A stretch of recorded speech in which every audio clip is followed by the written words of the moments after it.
Hello, everyone. This is Phoenix Tremaine, and today we're going to talk about General Hospital.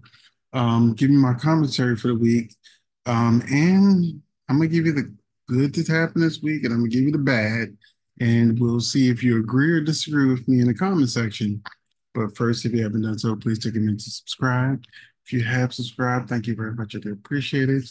Hit that like button so YouTube knows the channel for soap fans. They're free to do. It helps out the channel a lot. So I would really appreciate if you took a few seconds to at least like, especially if you're already a subscriber. If you want to go the extra mile, we have a membership where you exclusive access to videos, as well as our Zooms on Fridays where we give our commentary and the spoilers for all the shows for the week. So and sometimes you get spoilers a week in advance.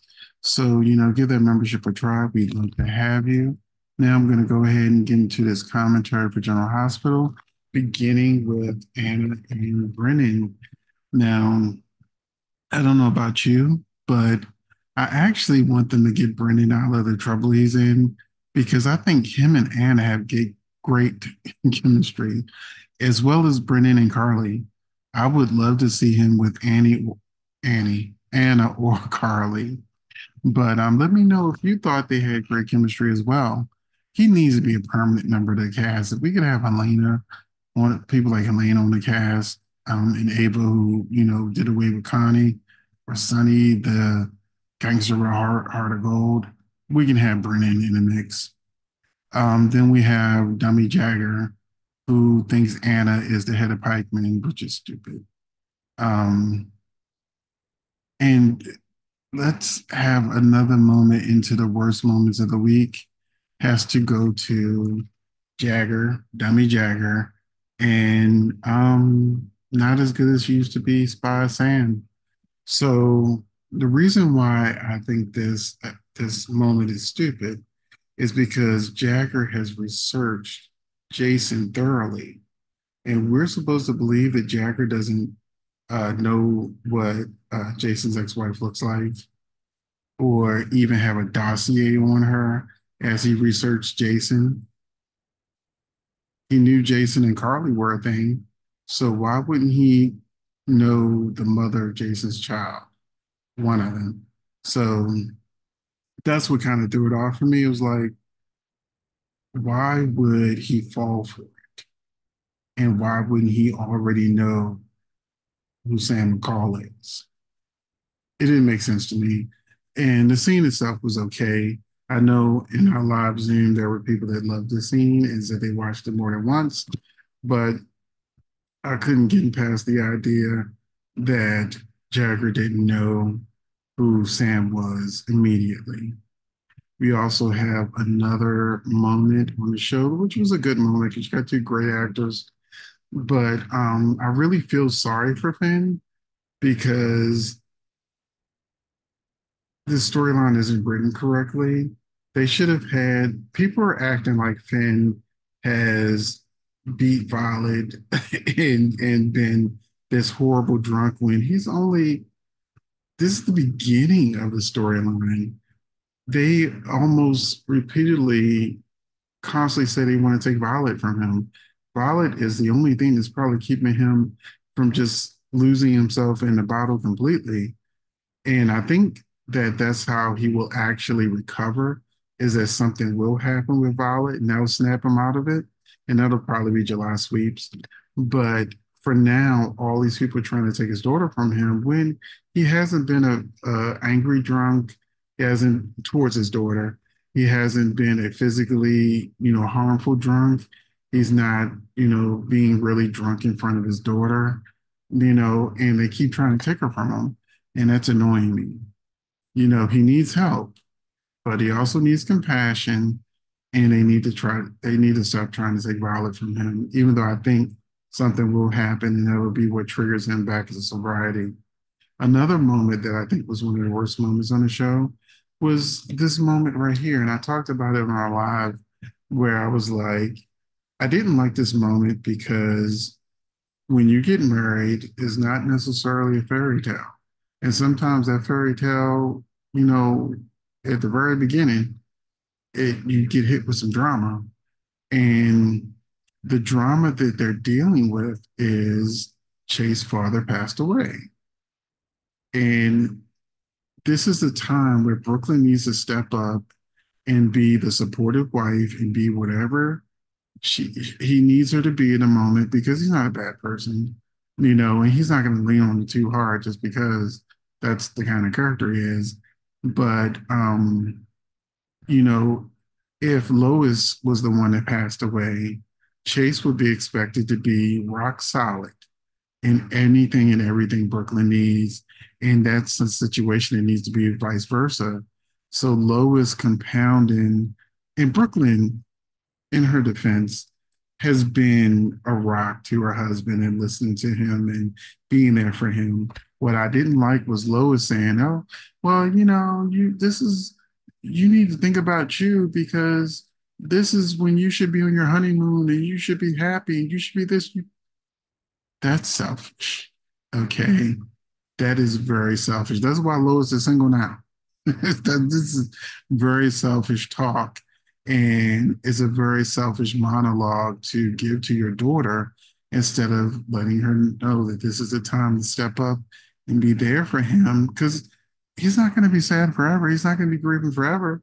That's why this moment is needed. Your anniversary and your honeymoon can be done a year from now on your anniversary or whenever because she's like rich, she's a millionaire. It's not like, he can't take time off of work and they go to Paris or wherever they were going like later. They just his father just passed away and Lois is giving such bad advice of you need to think about yourself when that I don't know who wrote that, but that's not what should be happening right now. Just like when I said with Liz and Finn, where Alexis was like, Finn, I know you're gonna fall off the wagon again, and I'll be here for you, and I'm your friend, and blah blah blah blah. That's what Liz should have been doing. Because when Liz was running around cutting up dresses and losing her mind, Finn was there the whole time, and she was going crazy. He takes a few drinks and before he hooked up with that woman, she was still pushing him away. She was pushing him away before his father died.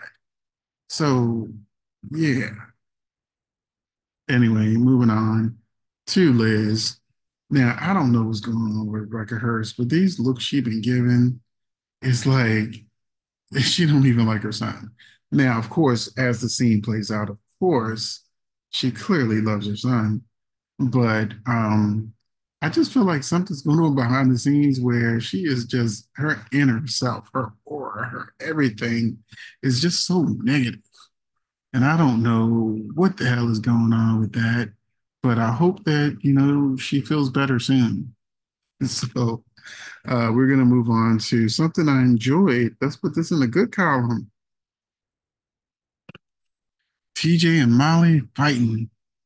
I loved it because TJ, since the character was created, has had no backbone when it comes to Molly. And Molly used these same tears to guilt him into agreeing to let Christina be the surrogate when he did not want that to happen.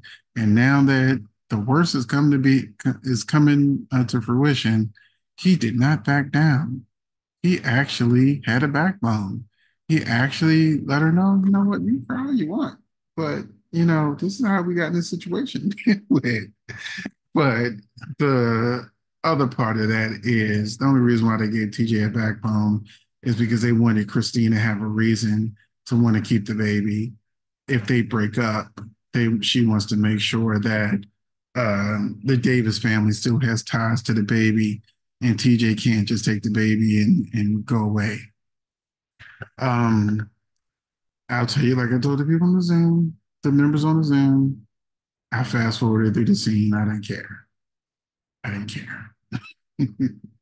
Because, I know how it ended.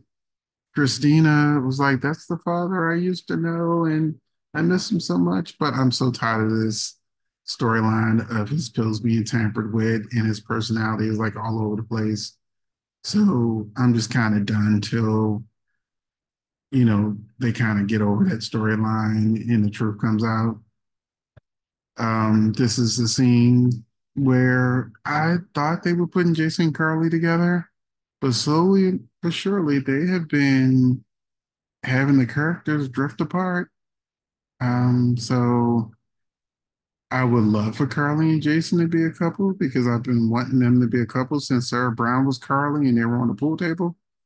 But there's no chemistry. There was chemistry when he first came back, but I just see them as friends now. But that begs to ask the question, does that mean Liz is going to be Jason's next love interest, or Sam is going to go back to being Jason's love interest? We'll see. It's kind of up in the air at this point. Moving on to Geo. Now, I know that Geo, they're just feeling him out. He's looking at Josh like he wants to ask her out on a date. Um, and yes, they're also trying him out with Trina. And that's what they do with the soap opera, it's a Kim test. So I can see it can go either way of Geo and Trina, start dating or whatever. But I still feel like, he's got eyes for Jocelyn and it'll be a monkey wrench for Dex and Jocelyn just getting back together. Because we gotta remember this is a soap opera. Soap operas are dramas. Gio's not going to just take one look at Trina, fall in love, and they live happily ever after, and they have no drama and nothing happens other than the fact that they date. That's just not realistic. That's not a soap opera. We know something's going to happen. We know there's going to be conflicting emotions and dramatic situations, and you know it's going to be a mess. But this is the beginning of the storyline. We're not there yet, but I've been watching soaps for what 40 years now. And so we kind of know where this is going. Now we're going to go back to the worst of the week. Now, and I want to clear things up. I don't like, I don't dislike Geo. I actually am looking forward to seeing what direction they take him in. Um, but right now it's just sort of a wait and see. Now, this is one of the worst scenes of, well, not this scene. I'm skipping too far. Here it is. So this is the one of the worst scenes probably in the history of General Hospital that really pissed me off. Laura and Alexis debating about Heather and would she go free, and Laura double talking. Oh, I don't want Heather to go free, but come on, let's go ahead and reopen that case real quick. Clearly, Laura motivation is to get Heather out of jail because she doesn't feel like she was responsible for all those serial whats. Um, but the fact that they were double talking, I'm like, that's not my Laura. Laura doesn't beat around a bush. Laura doesn't double talk. They should just have Laura put on her big girl panties and say, look, I think Heather got a raw deal because she was mentally unable to, she wasn't mentally competent for the things that she had done. And now that she's been treated, she should get a second chance because it was the illness that did those bad things, not her. But instead, they go, yeah, well, I really don't want her to get out, but what can I do to make you her lawyer? It annoyed the hell out of me. Um, Another thing, well, here's the scene that I liked. I liked that Sonny revealed that he wants to be friends with Jason again. He just can't bring himself to do it. I thought that was a good moment because it was a good step in the right direction, not just one scene after another, him saying how much he hates Jason and Carly and can't trust him. Then we have another disappointment for me. I like Stella and Tracy being friends, but I hate that she never got that moment where she cried for Gregory or showed serious remorse for Gregory. We watched for months the two of them bonding, coming together, and almost being a couple. And then she just, I'm reading it as the character is numb, but that's not how you win Emmys. You don't win Emmys, going, oh, well, I'm sad he's gone, but, life goes on. I had other people in my life to pass away. Mm, that is not how you win an Emmy. That is not how you win the fans over. I know that you can say that, oh, she is being strong or whatever, but we want drama, or at least I want drama. I'll speak for myself. And I would have loved for her to cry for Gregory and have a montage of all the moments they were together and, her really showing that, her heart was broken like she did for Luke. Then we have another moment that I did not like. It did not make sense. So I hated it. Alexis defending Laura's decision and kind of sort of passive aggressively threatening Adrian because his source told him the truth. Because Adrian's like, did I lie? Didn't I just say exactly what she did, And Alexis spent a year, maybe two, as editor of the paper, talking about integrity and, going out there with the story and, the public needs to know and blah, blah, blah. But now, because she's friends with Laura, she wants to bury the truth. It didn't even feel like something a character would do. And the reminder that her best friend was attacked by Heather and she's trying to get her free and rubs it in her face that she can use her own precedent with Franco to help get Heather free. I'm like, that is your best friend. That is your ride or die. That is someone who is trying to help you get your license back. That's someone who's been there with you. How many times you didn't fell apart? And, she's been the only one that's consistently been there for you. And you will probably be the attorney that gets Heather off. So, yeah, your best friend was a victim, and you're really flippant about the whole situation. It just annoyed the hell out of me, especially with Laura being flippant with Trina, lying to her about not trying to get Heather out. And then you got Curtis letting the cat out the bag that Heather might be able to get free, even though she said, she would stay in jail and, do her time. But Heather, Allie Mills, who plays Heather, already said that Heather goes free, you know, which they wouldn't be doing the storyline if she didn't. Then Christina breaking down, I'm sorry, Molly breaking down, letting Christina know that it's a possibility that her and TJ could break up. And Christina and Blaze, I think in the previous episode, been saying, yeah, we wish this was our baby, and yeah, we're leaning to that. Plus, the actress that plays Christina already said when she has the baby, she's not going to just give it over, you know, that there's going to be some drama. And we now know the timeline that she gives birth in August. So we're going to get baby drama in August. And we'll start to wrap it up with Geo. Now, I I guess in real life he does play the violin.